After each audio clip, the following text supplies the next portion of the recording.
जब कोई खिलाड़ी वर्ल्ड चैंपियनशिप में या ओलंपिक में या एशियाई खेलों में शानदार प्रदर्शन करता है तो खूब तालियां बजती हैं, खूब मान सम्मान मिलता है। लेकिन पर्दे के पीछे के हीरो को अक्सर भुला दिया जाता है। हम बात कर रहे हैं नीतू घंघस की। नीतू घंघस के पिताश्री आज हमारे साथ मौजूद हैं, जो इनकी कामयाबी के बहुत बड़े हीरो हैं। जय भगवान जी, स्वागत है आपका। धन्यवाद जी। मैं आपसे सबसे पहले यही जानना चाहूँगा कि आपके मन में कैसे आया, क्या आया कि आप अपनी लड़की को वर्ल्ड चैंपियन आपने बनाने की सोची, कॉमनवेल्थ गेम्स का चैंपियन बनाने की सोची। इसके पीछे क्या वजह थी, जबकि आप खुद भी कोई बड़े स्तर पर नहीं खेले हैं स्पोर्ट्स। विजेंद्र सिंह का मेडल आया था जी 2008 में ओलंपिक में। तभी से नीतू का रुझान बॉक्सिंग में हुआ था। तो 2012 में नीतू ने बॉक्सिंग स्टार्ट की थी। बचपन में नीतू ज़्यादा शरारती थी, इसलिए कोई ना कोई सोचा कि वो गेम में डाल देते हैं। तो इसीलिए नीतू को बॉक्सिंग गेम में डाला था कि बॉक्सिंग की सुविधा भी वाणी में ज़्यादा थी। और विजेंद्र सिंह के कोच हैं जगदीश सिंह कोच, उनके पास मैं नीतू को लेके गया था जी। लेकिन आपका घर तो जो वहाँ की भिवानी एकेडमी है, बॉक्सिंग एकेडमी, वहाँ से बहुत दूर है, तकरीबन 20 किलोमीटर दूर है। तो कैसे मैनेज करते थे आप जगदीश जी के पास नीतू को जो कोचिंग आपने दी, कैसे किस तरह से मैनेज करते थे आप? मैं सुबह जल्दी 4 बजे के लगभग उठ जाते थे हम। तो सुबह जाते थे, 3-4 घंटे सुबह प्रैक्टिस करवा के लाता था मैं, और 3-4 घंटे शाम को प्रैक्टिस करवा के लाता था भिवानी जगदीश कोच साहब के पास। तो ऐसे ही चलता रहा, ये 10-11 साल हो गए। जब नीतू प्रैक्टिस करती थी तो उस वक्त आप क्या करते थे? क्योंकि 2.5-3 घंटे वो और 2.5-3 घंटे शाम को, 6-7 घंटे जो आपका टाइम आपका किस तरह से बीतता था? बस मेरा टाइम जगदीश कोच साहब की जो एकेडमी है उसके सामने ही बैठा रहता था मैं, चाहे धूप हो, गर्मी हो, सर्दी हो, कुछ भी हो, मैं वहीं बैठा रहता था। तो नीतू का इंतज़ार करता था, वैसे देखता भी रहता था नीतू क्या कर रही है क्या नहीं कर रही। तो नीतू पे ही नज़र होती थी मेरी। आप हरियाणा सचिवालय में काम करते थे और सुना कि आपने वहाँ से छुट्टी ले ली थी, और छुट्टी लेने के बाद भी आपको फिर वहाँ बहाल नहीं किया गया। तो ये वो कितना बुरा दौर था आपके लिए? उम, नीतू के 2-3 साल तक कोई मेडल नहीं आ रहे थे स्टेट में भी। तो फिर नीतू बोली, एक दिन मैं चंडीगढ़ से आया था, नीतू बोली पापा मैं बॉक्सिंग छोड़ दूँ? वहाँ नहीं, बॉक्सिंग क्यों छोड़ दूँ? कि बोला मेरे कुछ मेडल तो आ नहीं रहे। फिर मैंने सोचा कि आपको बॉक्सिंग नहीं छोड़नी। मैं अपनी नौकरी से छुट्टी ली, लगभग 3-4 साल विदाउट पे छुट्टी ली। तो मैं तब नीतू पर पूरा फोकस रखा और नीतू को ले जाता था सुबह शाम। 3-4 साल आपने विदाउट पे आप रहे, तो घर का खर्चा कैसे चलता था? क्योंकि घर में कोई और कमाने वाला कोई था क्या?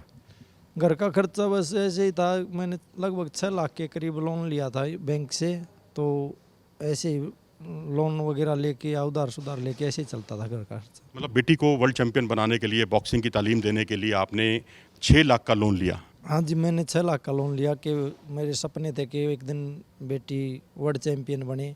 तो फिर बेटी ने कर दिखाया एक दिन, वो आज वर्ल्ड चैम्पियन है मेरी बेटी। लेकिन जब उसको इंजरी हुई थी और वो जो समय बीता था और वो रोती थी रात रात भर, आपने जैसा इंडिया न्यूज़ स्पोर्ट्स में नीतू ने इस बारे में खुलासा किया था सबसे पहले, उस बारे में वो समय कैसा था आपका? नीतू के जी पैर में इंजरी थी। तो नीतू रात को पेन किलर लेकिन प्रैक्टिस करती थी। सुबह तो रात को रोती थी, पापा मेरे को बहुत ज़्यादा तकलीफ़ है। मैं कहता था बेटा घर पे आ जा। तो उन्होंने बोली नहीं पापा मेरे को कुछ करना है। तो वो दर्द में भी प्रैक्टिस करती थी। तो इतनी शक्तिशाली लड़की है, जो बहुत ही मेहनती लड़की है। हमने सुना है घर के गहने भी बिक गए, 6 लाख का जो आपने लोन लिया था वो भी ख़त्म हो गया। कितने समय तक चलेगा वो?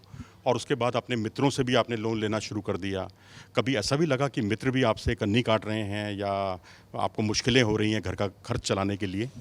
हाँ जी, बिल्कुल सही बात है। एक टाइम ऐसा आ गया था कि कुछ भी नहीं था। एक दिन मैंने इसकी नीतू की मम्मी के गहने भी बेच दिए थे। मेरे को जुनून था कि बेटी को एक दिन इंडिया का नाम रोशन करना और वर्ल्ड चैम्पियन बनाना है, यही जुनून था। इसलिए वो कह रहे थे कि गहने भी बेच दिए, तो वहाँ बेचने पड़ेंगे, तो इसलिए मैंने वो गहने भी बेच दिए थे।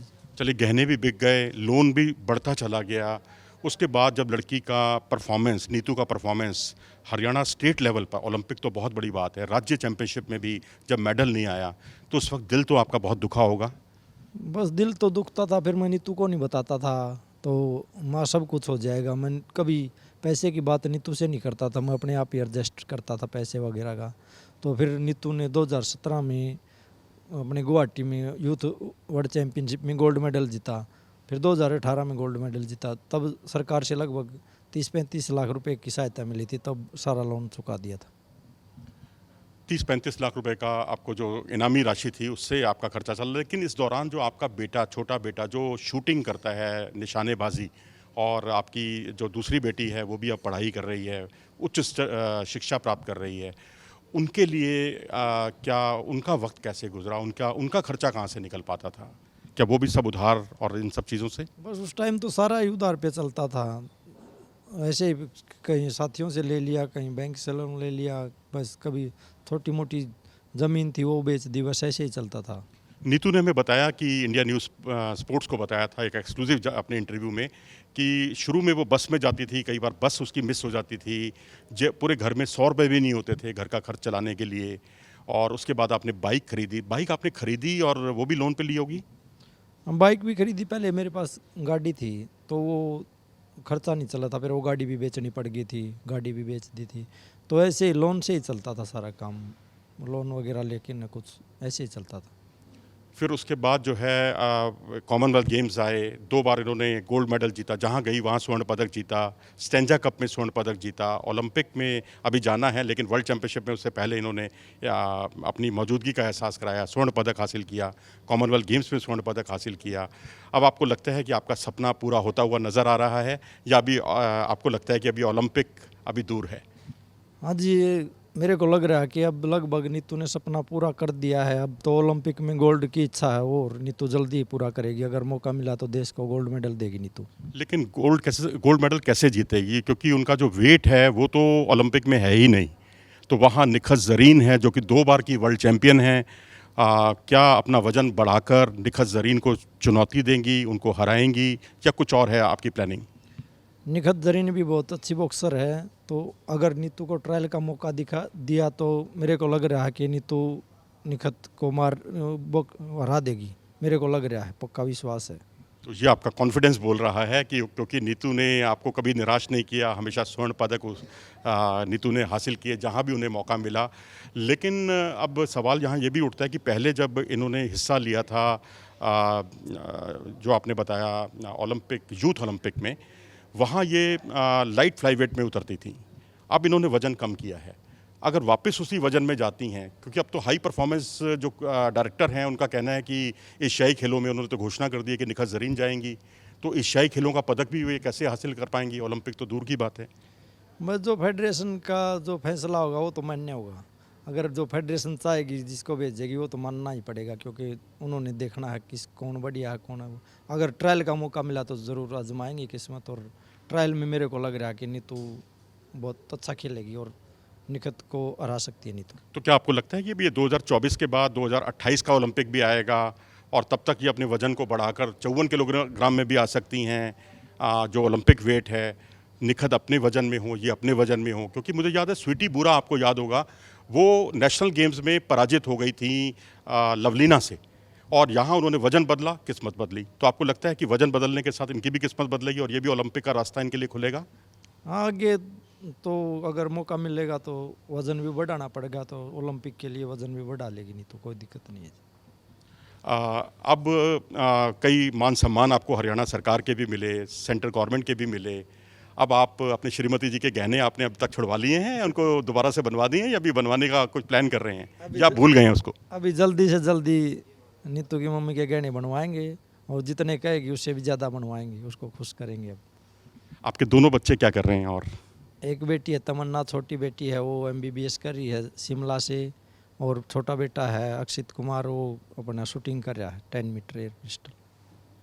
क्या सपना है उनके लिए आपका? उनके लिए भी यही सपना है कि नीतू की तरह वो भी अपने देश का नाम रोशन करें शूटिंग में। चलिए, हमारी शुभकामनाएं हैं और इंडिया न्यूज़ स्पोर्ट्स की, इंडिया की, आप वो भी इस तरह से तरक्की करें, अपना देश का परचम लहराएं, ऐसा परचम लहराएं जो नीतू घंघस ने वर्ल्ड चैंपियनशिप में लहराया है, और उसके बाद वज़न बढ़ाकर ये वर्ल्ड ओलंपिक के लिए अगर इन्हें अवसर मिला तो ओलंपिक में भी अपनी चुनौती रखें और वहाँ भी पदक जीत कर लौटें। कैमरामैन आकाश के साथ मनोज जोशी, इंडिया न्यूज़।